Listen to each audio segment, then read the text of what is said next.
গুরুর মধ্যেই নিহিত রয়েছে ব্রহ্মা বিষ্ণু মহেশ্বর এবং আদি শক্তি মহামায়ার স্বরূপ। গুরুই প্রকৃতি ও পুরুষ, আদি ও অনাদি, সাকার ও নিরাকারের নিদর্শন। শ্রী শ্রী দাদাজি মহারাজ। আমার আমিত্বকে ছেড়ে যেদিন গুরুতে সম্পূর্ণ আত্মসমর্পণ করতে পারবে, সেই দিনই হবে তোমার ঈশ্বরের উপলব্ধি। শ্রী শ্রী দাদাজি মহারাজ। ঈশ্বর কোনো দূরের বস্তু নয়।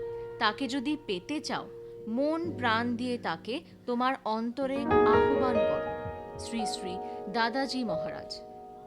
অর্থ, সম্পদ, মান, সম্মান পাওয়ার জন্য যেমন লোভী হয়ে ওঠো, তেমনি এই লোভকে যদি ঈশ্বর পাওয়ার কাজে লাগাতে পারো, তবে অবশ্যই ঈশ্বরকে পাবে।